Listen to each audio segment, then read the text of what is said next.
questions from that nerd. I fucking laughed. I laughed so hard because Dave is sitting there pouting like, fuck him. I'm now going to give them all negative stars and bullshit. Bobby Lashley gets a 1-star match. Yeah. So it's the wrestling journalism is a complete farce. It at this point is more a negative than a positive for the business.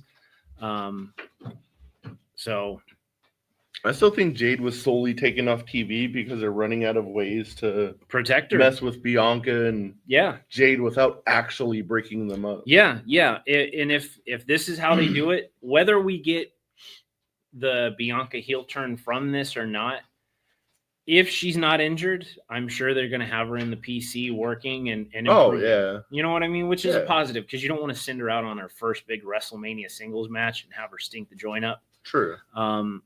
She's too good of a talent to do that too. Yeah. So if it's not an injury and they're just kind of buying time before we see it like a Royal Rumble return situation, I hope it's well spent in getting her ready for that opportunity so that she shines like the star that she should be when it comes time to do it. Definitely. I see like when she comes out and be like, oh, we found surveillance video of the person that attacked me. Yeah. Just like what we did with kind of throw it back to the old Shawn Michaels and Triple H. Yeah. Who did it? Now Bianca's going to run around. Bianca. Yeah, exactly. And that's how we get the WrestleMania match. Yeah, it could definitely work. Men's War Games. Is it too much to ask that CM Punk gets thrown through the cage and hurt? No. I would be okay with anybody winning at that point. But now that I got my fuck Phil hatred out of the way, it should be a cool match. I think it's certainly going to be. I think we're going to see Jacob Fatu do some wild shit tonight. He's going to moonsault off the cage. He certainly is. He is. That's it's going to be great to see. I'm looking forward to it, though. It's going to be a cool thing. I can't wait. Yeah, it'll be every bit as brutal as you would think.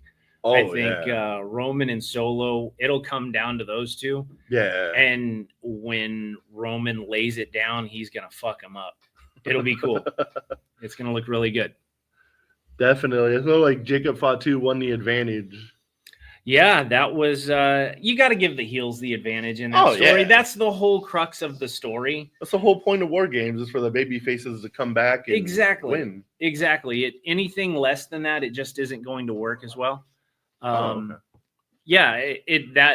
just color by numbers. And that's an example where if it's not broke, don't fucking fix it.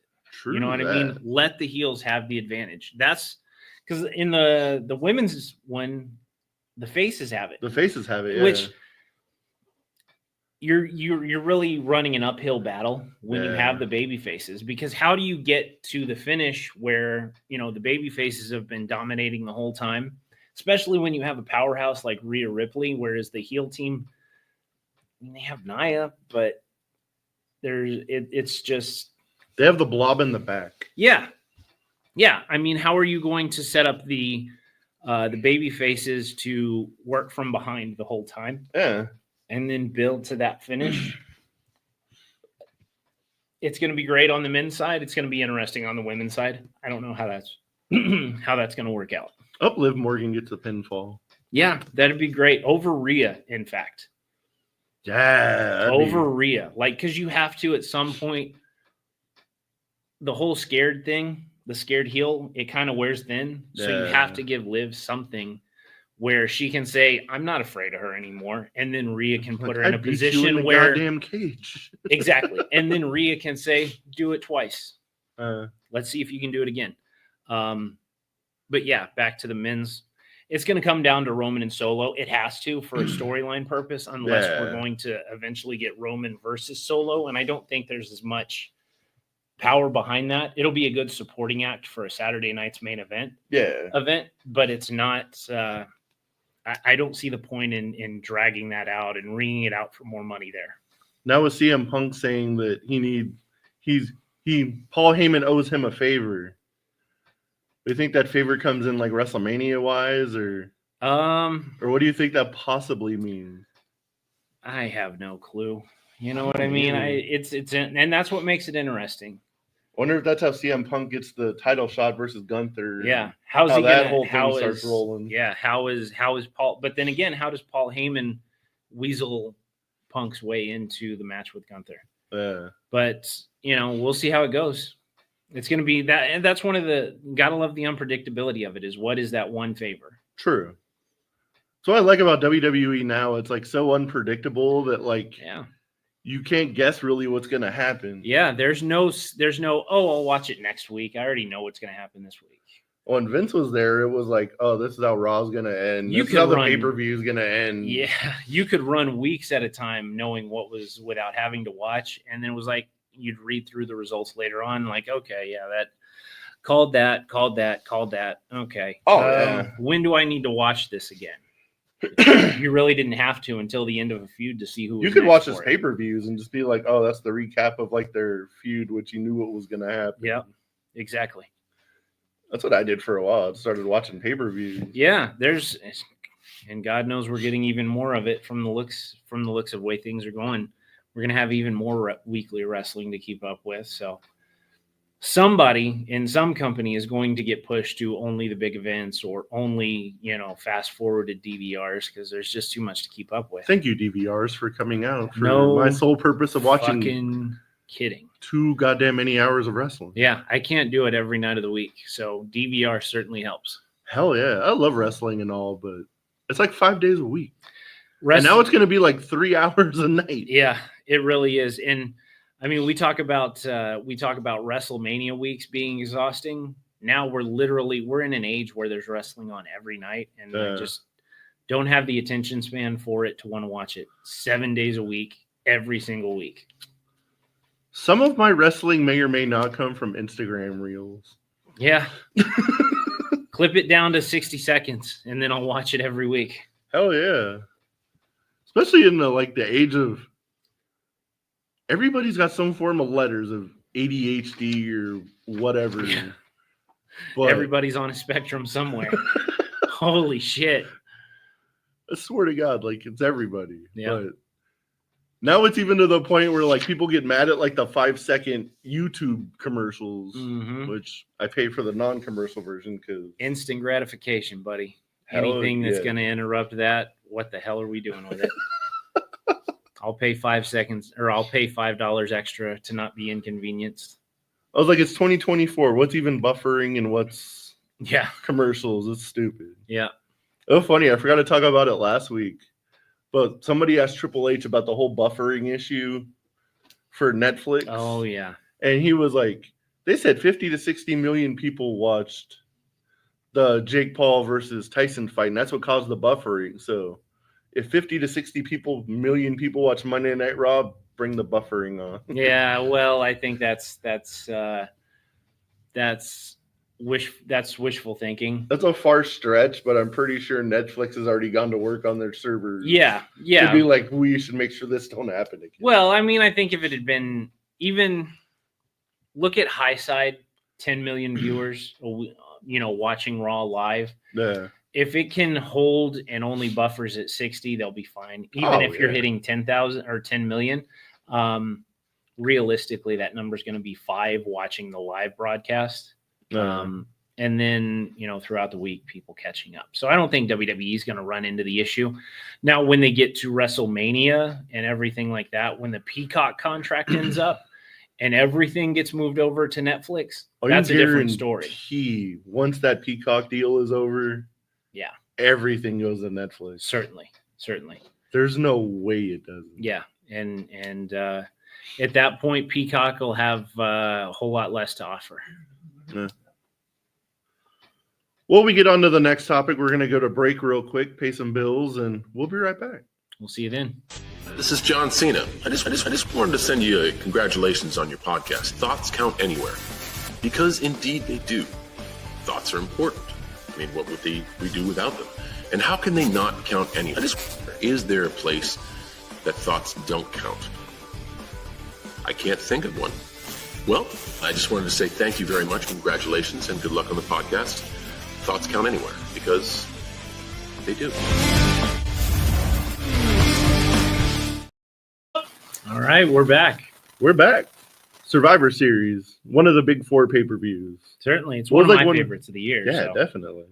What was one of your favorite, what was your favorite Survivor Series of all time? Favorite Survivor Series of all time, I would have to say I liked the 2003. That was the one that was no, was it? I can't remember if it was 2003 or 2004, but it was the one. It was Eric Bischoff versus Austin. Each of the guys picked it, and that's one of my favorite Survivor Series matches because Austin's team went down like 2 to 5 guys. Sean basically faced all of Team Bischoff on his own, and holy shit, the drama that Sean was able to carry with can he beat all of these guys on his own? And to get to the very last, I think it was, if I remember correctly, it was Orton. So Sean went through, it was Mark Henry. I can't remember. I need to go. It's one of, and it's terrible to say that it was my favorite because now I can't remember the specs, but we're also talking 20 years now. Yeah, it was a long time ago, and there's a lot it's of one of those, it was remember. just the drama of Shawn Michaels representing Steve Austin's team, fighting Eric Bischoff's team, and he fucking had me the whole time. It was solid. If I had to choose another one, I would say 97.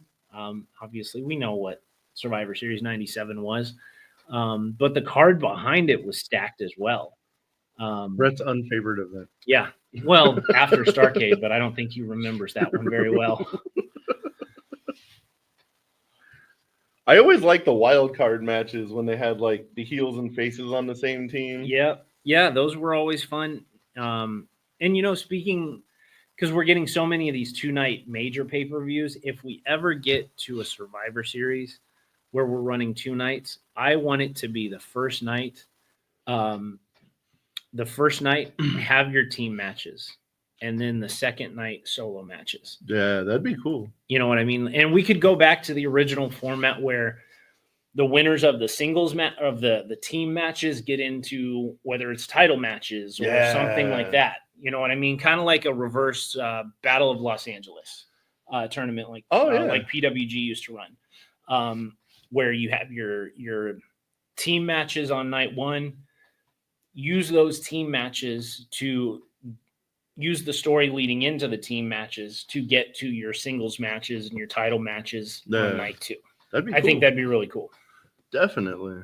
One of my other favorite ones was Raw versus SmackDown versus NXT. And that NXT dominated. That was so great. The build up to that was fucking phenomenal. And it all started by Vince McMahon pissing off the prince there in Saudi Arabia. Yeah. It worked out. It was one of the best things that WWE had been doing in probably 4 years at the time. And man, did they deliver. That was definitely one of my favorite Survivor Series. Yeah, they juiced up NXT, and it came at such a critical time too, because it was when AEW was launching. Yeah. But they juiced up NXT to look like they were a part of the main roster. They didn't look like developmental at the time. Yeah. After Survivor Series, it did kind of go back to these are just the developmental guys, but the lead up to it was fucking great. Yeah, that was an amazing freaking pay-per-view. It was cool. WWE report: Dominic Mysterio tops ESPN's list of top wrestlers under 30, dropping MJF to number 2. MJF was number 1 last year. Max didn't have a great 2024. Let's be honest.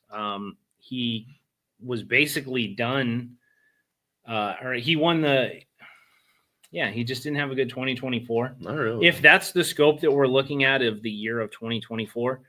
I can't really complain about it because Max was gone for more than half of it. Yeah. So, it makes sense. Dom's a great heel.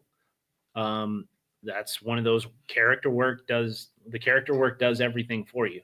Oh, yeah. Max, when he's healthy and when Tony has him involved in something, Max is top of the, as far as young wrestlers, Max leads by leaps and bounds. But if he's not plugged in, he's just there. Yeah. And that's not a slight on him. That's the slight on the booking. You got to go with the guy that every single week is drawing heat. Yeah. And Dom does it. It's freaking crazy. Like, those boos were so loud on TV all the time. And when he was there like live, and I was like, all right, let's see if this is bullshit or Yeah. not. It's not bullshit. Well, there are some where you can definitely tell if you're, and it's the way WWE shoots it. If they have it where you can't really see the crowd or it's kind of blurred and you can only see Dom, that's when I really doubt it, because you can still see the silhouettes of people and they're just not engaged. But there are certain crowds in like the big markets, and Chicago, you don't need to pipe that crowd in. That crowd is shitting all over Dominic Mysterio. New York, LA. It's more just the smaller wrestling towns where I don't think it's as genuine. But yeah, when you go to the major wrestling hotbeds, you don't need to pipe that shit in. True. And they don't in those towns. The smaller towns, I do think so. But yeah, I mean, Dom draws more heat than fucking anybody in wrestling right now, and with good reason. Oh yeah. So hats off to him on it. Hopefully Tony can do something to get MJF back into that spot next year. I know, it's crazy. Like, he has one of the top young fucking craziest heels in all of wrestling, and he was like, well, I think part of it might be some of MJF's, he's collecting the money there. Yeah. Not slighting the guy, take the paycheck where you can get it. And then he's like, you know what, fuck it. I can go off to Hollywood and do this and do that. And he also had a year where, he'd worked through several injuries and just had to take time off. And from that point too, you know what I mean? But Tony has to, and I think it might be because he's doing these filming commitments and these movies, Tony doesn't want to plug him into something where he needs him every week because he can't use them. True. So it's a double-edged sword. Yeah. I'm not just going to mindlessly shit on Tony every week on this. I don't mind. Exactly. So I don't need to. It's kind of like Punk with me. You don't have to, because I'll fucking do it. But yeah, it's one of those things. If you can't have the guy on TV every week, don't get him in every week. Don't get him into something where you need him. Very true. Speaking of big angles, the New Day is having their 10-year anniversary thing on Monday Night Raw. 10 years of the New Day, man. That's fucking wild. Hell yeah. Like, you don't get factions that last 2 or 3 years anymore. True. The fact that we still have a form of the Judgment Day at this point blows what I expected away from that group. Oh, I thought they were gone. Like, I was like, when they started, it was right before WrestleMania. Then we got Edge versus AJ at WrestleMania. I was like, they'll be done by fucking Survivor Series. Yeah. So the fact that we have a faction that's been together for 10 years is fucking crazy. That's crazy. It's been confirmed that Big E will be there. You have to have him there, even if he's not in a wrestling capacity. I like when he does the pre-shows.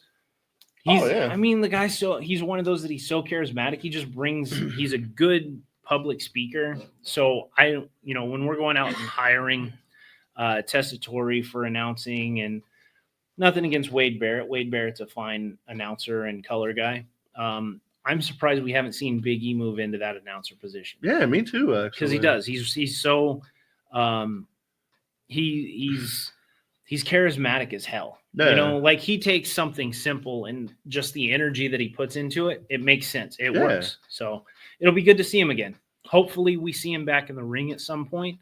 I would hate for the last memory of Big E's wrestling career to be the Ridge Holland match. But I guess we'll see. What do you think happens on Raw? Do you think there's a breakup, or do you think Big E helps them reconcile? I think we draw this out a little further, honestly. I think Big E gets in there and kind of smacks them both. You need to get your shit together, kind of thing. I think it's kind of going to be the dad role. Hey, you two knock that shit off, kind of thing. Before we actually see Woods turn. I think that's definitely the way we're heading, is Woods turning. I don't think it happens this week, though. I think it does. Do you? I want one of two things to happen. Last week when Woods and like Kofi were like exchanging like insults and stuff. Which that was a cool segment. That was really well done. I just want Kofi Kingston to bring a page somehow. It would be hilarious. Just some kind of slight that like turn the page, Woods. Like, we get it, but maybe like everyone else won't get it. Yeah, it's one of those things that the Usos are going to be sitting backstage laughing. Like, did he really fucking say that on TV? That would be hilarious.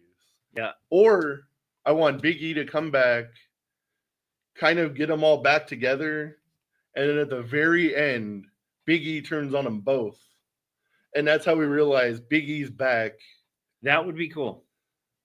And he was like, "Oh, you guys are gonna act like children? I'm just gonna beat the shit out of both of you." Daddy's home. Yeah, And beat the piss out of both of you guys. That would be cool too. that's what I want to see happen. Yeah. But Yeah. we shall see. I'm pretty sure it's going to be Woods is turning on both Yeah. of them, and Yeah. that's what happens. But we'll see. Some crazy news I did see that WWE is going to start letting their talent work a lot more independent dates in 2025. Well, let's be loose with the whole independent claim. If it's going to be stuff like the Josh Barnett show, like opportunities like that, if it's the big Noah shows, I wouldn't say, like, you're not going to see WWE talent working. For example, we're not going to see a main roster talent working FSW. We might get it, maybe NXT integration into the independent scene, since now we're kind of expanding the WWE ID program. We might see something like that. Don't expect to see Cody Rhodes wrestling your local independent show. That's not going to happen. It's not going to be those kind of, it's going to be the people that they don't have anything for on television. Like, yeah, you know what? We're not going to use you on the house shows these next 3 weeks. Go ahead and book through here, and here. It's like Leia Valkyrie's working like the show in Ireland where she came from. Yeah, I can see him doing shows like that. And Like, Kaiser, you came from that place. Yeah, and, Kaiser popped up at the WXW show 2 weeks ago or whatever it was. in that case, could you imagine if WWE lets this happen and like the FSW like anniversary show is Karrion Kross, LA Knight, Zoe Stark. That'd be cool.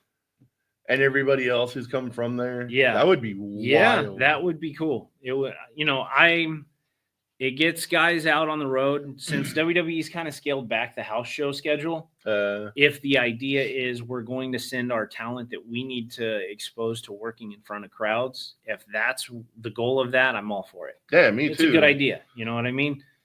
And sometimes you just need the reps. Yeah, exactly. You get your reps in, and it also gets those guys out in front of people so that when they do get, if it's, say, someone that's NXT level but isn't involved in the main NXT stuff, yeah, you kind of get that homegrown feeling like, man, we know this guy. We've seen this guy. I'm a huge fan of him. So that when that person does show up on Raw and SmackDown, it means something. Yeah. Gone are the days of shunning the independent scene, though. Could you imagine like a FSW show where like Solo brings the bloodline? God, how cool would that be? Jacob and Solo showing up. You imagine like Cross like doing his little homecoming thing, interrupted by the bloodline, and turns into a whole thing at Sam's Town. Karrion versus Jacob Fatu. Man, that would be fucking crazy. Triple H, Joe DeFalco, whoever. We got to make this shit happen in 2025. Figure it out. Let's start the WrestleMania build here in Las Vegas. That would be at FSW. Wild. I know they said they're only doing like wrestling schools now for the WWE ID thing, but when they start doing like the local promotions, I'm sure Cross and Solo and all of them have got to be fighting for FSW. Yeah, certainly. I mean, we've already seen Ice Williams get called into the ID program, so they're certainly looking. Yeah, definitely. Which is good. Definitely. I hope big things come. Cody Rhodes is on the Tonight Show to promote Saturday night's main event, and he declared the current era of wrestling the record era, as they've been breaking records left and right every single place they go. This is what, the third or fourth different name that Cody has given to this era. Cody's ego is going to be fucking, and this kind of plays into the whole Homelander Cody thing. Cody's ego has got to be fucking through the roof right now. Oh, yeah. Because he goes to the independents. Every place he goes sees a huge uptick in business. Oh, yeah. Goes to Ring of Honor. Huge uptick in business. They do their best business in probably 10 years. They launch AEW. He leaves AEW, goes back to WWE while WWE is down. And AEW falls in business and WWE's business skyrockets. Yeah. Cody, his ego has got to be through the roof because first it was the Levesque era. Now it's the modern era. Now it's the records era. Ride it while you can, boys. As soon as he turns heel, this is the goddamn Rhodes era. Yeah, yeah. And he'll have Dustin as his backup. That would be awesome. He's available now. why Tony Khan would let Dustin Rhodes go. Well, not even from like what he can do backstage and help the talent. The guy's a goddamn double champion in your fucking company. But here's the thing, like he's a free agent. That doesn't mean he's gone. Yeah. You know, all that really means is he could leave if they want to. If we see him drop the titles, and one of the titles obviously is the tags with Sammy. Yeah. But the other one is the trios, but they're with the Von Erichs. But one of the Von Erichs is hurt. Yeah. Take those fucking titles and get rid of them, or take them off of them. That one, those obviously, you know, I don't know the severity of the injury. Yeah. Doesn't mean anything right now. True. But I don't think he's necessarily going anywhere. I think he'll probably work backstage with them for a while. Now, does that open an opportunity for a Hall of Fame induction? I certainly hope so. Because I hope so. We've discussed it before when WWE was announced to do WrestleMania. We're running low on big names. I think Dustin would be a good one, and have Cody do it. Yeah. So, who do you think ends up in the Hall of Fame? Like, what big name do you think is going to be in the Hall of Fame for Vegas? Big name? I don't know. That's kind of the question. I think Dustin is a real possibility. The Hardys, who we'll touch on here in just a little bit, I think are a real opportunity as well. That AEW, or not AEW, the TNA WWE partnership opens up opportunities for people that are there to get inductions here. I think we might eventually get a Gail Kim induction. She'd be awesome. A good fitting one to go in. Really underrated WWE career. Yeah. But now that you have that partnership with TNA, you can really put a stamp on it and justify, yeah, we're putting her in this Hall of Fame. She built an entire fucking women's division, which was really a forefront to us finally developing and pushing our women's division. So I definitely think Dustin goes in the Hall of Fame this year. You know, the glitz and glamour put Goldust in Las Vegas. I think that story works too. That'd be cool. What about you? Somehow see The Rock going in the Hall of Fame and main eventing the same year. Talk about self-serving. Yeah, I could see him. I could see that happening too. But I know Bruce isn't here, so I had to get a dig in on The Rock for something for him. You know, I still really want to see Demolition go in. Yeah, that's one that it'd be nice to see before Bill and Barry pass. Yeah. You know what I mean? Yeah. How many Hall of Famers have we seen that should have been in the Hall of Fame pass before they got that induction? So I'd like to see those guys get it too. And because some reason, still don't know why they didn't do it last year, but do you think they put Bray Wyatt in the Hall of Fame? Or do you think they wait for like a... I would say wait. I really would. Because you're doing the whole Wyatt thing right now. You don't want to cross too much. You don't want people to start cheering the Wyatts, even though they really...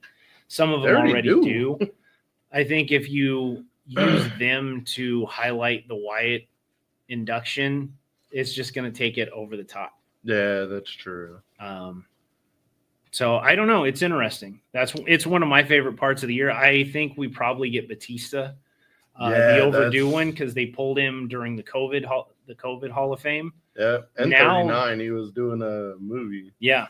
So I mean, I think now is as good a time as any. I don't know what his film schedule looks like, but it's a Hall of Fame speech. You're in and out of town in 40 hours. Yeah, I was like, show up and leave. And if they don't have another headliner or someone that fits that qualification, that's an easy plug right there. Yeah, definitely. Reports say WWE is working on creative plans for Drew McIntyre's return. I can't wait. I'm disappointed that Punk went over on Drew in Hell in a Cell. Drew, he just hasn't gotten that crowning moment yet. He needs to win a major title in front of a lot of people. He does. Like, you talk about a guy that carried the WWE through the end of the McMahon era, which was by far the worst part and worst time of it. Drew doesn't get the respect that he deserves for what he did during that period. He was one of the few guys that was worth watching every week. Oh, yeah. Sure, the product was predictable, but Drew's working his ass off. I was going to watch every week. Oh yeah.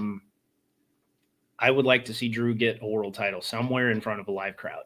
Yeah. He technically did it in WrestleMania for like 5 minutes. 5 seconds. But Yeah. I really wanted him to win it like Clash of the Castle, like against Roman. Yes. You talk about an opportunity. That was your opportunity right there. But hopefully we'll get something good out of it.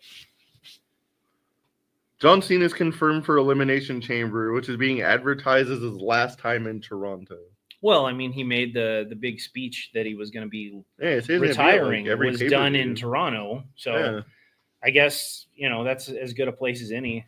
I think the retirement tour really kind of kicks off at the Rumble. So it would stand to reason he'll probably make all the major pay-per-views. Yeah. Especially the foreign ones, because he's going to want this to be a world tour. Yeah. So yeah, it'll be cool. That might be where we see what his WrestleMania future is going to end up being. True. If he actually wins the Royal Rumble. Yeah. I mean, and he doesn't even have to win the Rumble to get it. He can win the damn chamber, and he can, he won't get to pick his champion at that point, but he'll get to put himself in that position. Also, I'm still curious to see if we get the Cena going to put people over here and try to make some stars, or if we get Super Cena. I think we get a mix of it. I think we'll see him put over a couple of guys. He'll put over 1 or 2 guys on each show.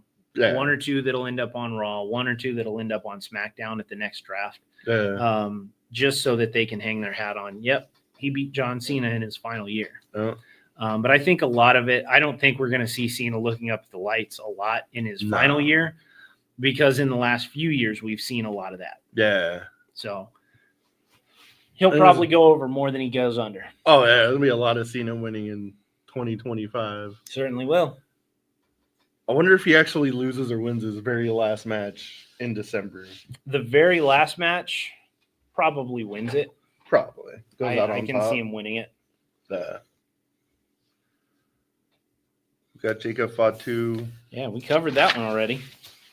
Michin advances in the semifinals of the United States Championship tournament. That shit better be won by Chelsea Green. They're doing something with Michin, so I got to give him credit for that. Yeah. Because that's somebody that is... It was cool when she came back, but she's really kind of floundered. Yeah. Hopefully we can get something going underneath her for a while. But agreed. Chelsea Green's got to win the women's United States. I'll go underneath her. AEW, my favorite part of the show. Yep. AEW is moving their Australia show on February 15th to a smaller venue due to low ticket sales, from a venue that holds 52,500 to 13,500. Well, let's be fair.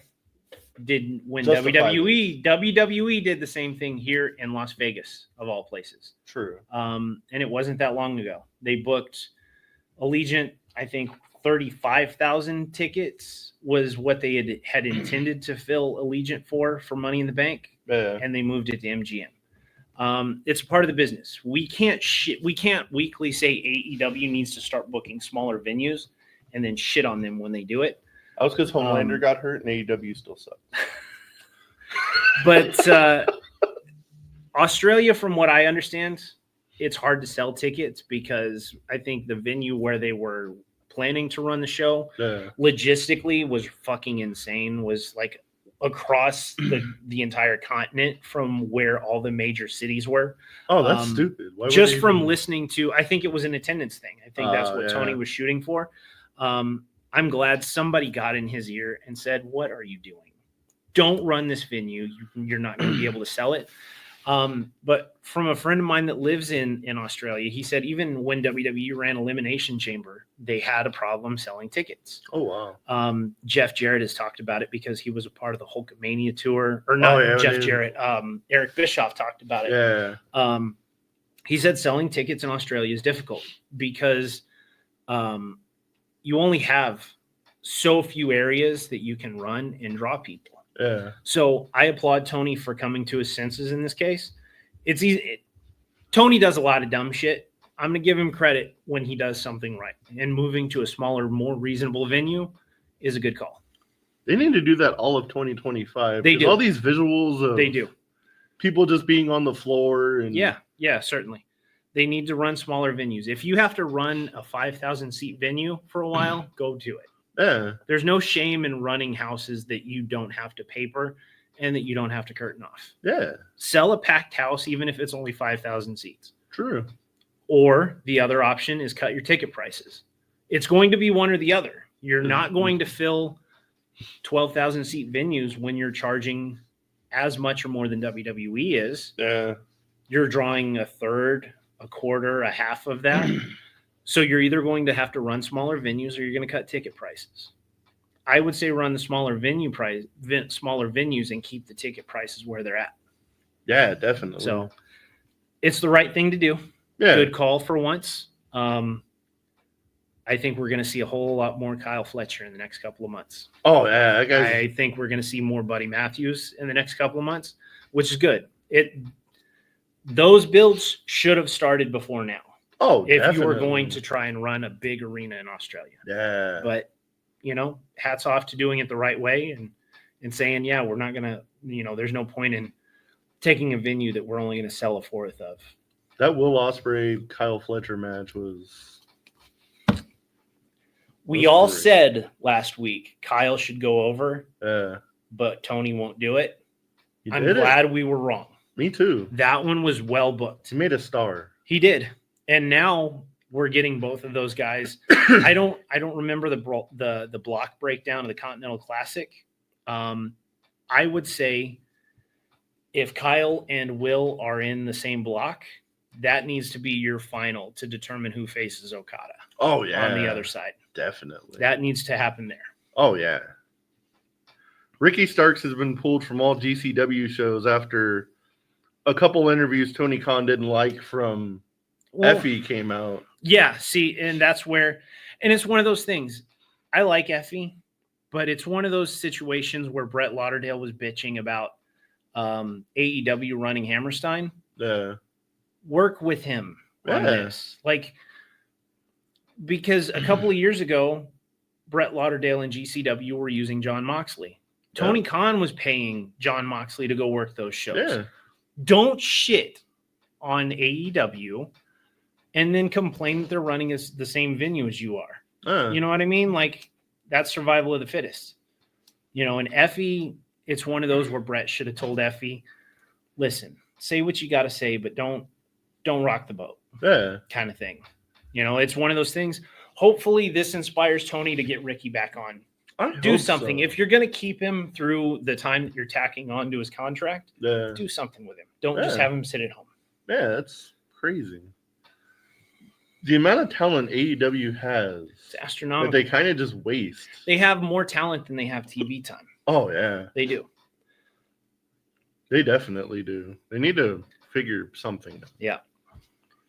I don't want another. They already have 3 freaking shows. Yeah. And they still can't get everybody on TV. Yeah. It's crazy. Adam Copeland has been cleared for physicality, so he might be returning soon. It's good to see. I think he's filming something right now. So it's not going to be – he's not going to come back right away. It's going to be a while. I still think it probably won't be till after the first of the year, which is fine. Probably be whatever next pay-per-view is. Or the Revolution. Yeah. It's it'll be Revolution. It'll be good to have him back. Anytime you can get star power. They just had to take Bryan Danielson off the board, so you get Adam Copeland back into the mix of things. It's cool. It works. Definitely. Speaking of Adam's best friend Christian, he tried to tried to trademark Captain Charisma. I think that was probably more him trying to trademark it. And WWE said, no. Yeah, it's just like WWE saying, yeah, you may not be coming back, but we're going to keep the Edge name too. It's really one of those things. He was using it at the end before he went to TNA, so technically WWE has right to claim it before. True. I don't know how while he was in TNA he was still able to use the name Captain Charisma, but you go with what you got. Yeah. Real quick, since we're just about out of time, I thought Mark Henry was like the biggest shill for AEW. Yeah. And now that he's gone, Now that he's like going in. Yeah. Now that he's not collecting Tony Khan's paychecks, now he's going to shit on the guy. So I totally agree with this when he said. I don't disagree with what he said, but this calls it because Mark, I always gave Mark credit. Yes, he was a shill for AEW while he worked there, but I think he was fair. He didn't overly kiss, he didn't kiss the ring too hard. Yeah. But I do think that I do think now what did Tony do or what happened there that now all of a sudden Mark has such a massive problem with? True. As somebody put, AEW needs a brand split. Make the TNT title the top championship at Collision. I agree. You have a TNT and a TBS champion. Those titles need to be on those shows every week. Yeah. Whether it's defended or not, I don't care, but they do need to be on that show every week. Yeah, it definitely makes sense. But Okada, he's just been relegated to saying bitch on TV. Especially just to pop the crowd. Now that the Elite is gone, he's doing even less. Yeah. He's the Continental Classic champion. He should be defending that fucking belt leading into the Continental Classic. Yeah. That's it. This year has not been a good one when it comes to booking Okada in AEW. I think he's the biggest waste of the biggest signing they've had in a minute. Yeah, that's hard to disagree. They just I don't know what happened. They started out this whole Elite versus AEW thing. Yeah. They started it out well, and then something happened. I don't know if it's a miscommunication between Tony and the Elite. Something happened there where the plan just fucking fell apart. It sucks, but because I think they could have made some stars out of Jack. I think they could have made some stars out of we've seen it with Private Party. Yeah. Now I wonder if the Death Rider thing they're not replacing it with that. Could be. That seems to make the most sense for me. We're about out of time. Do you have any final thoughts? No, it's been an interesting week. It's going to be an interesting show tonight. Oh yeah. There will be plenty to cover next week. Definitely. Everybody come watch Survivor Series. I'll try to put a group chat thing out there, try to get some conversations going. Yeah. But FSW did have some really bad news. Shogun, FSW former champion, was in a very bad car accident. He's in serious condition at UMC. Everybody please say a prayer. Definitely thinking of him right now. It's been a rough couple of months for the FSW and Vegas wrestling family. Yeah. We definitely hope that Shogun's able to kick out on this one and come back strong. Yeah, definitely. We'll see you guys next week. Next time. Bye.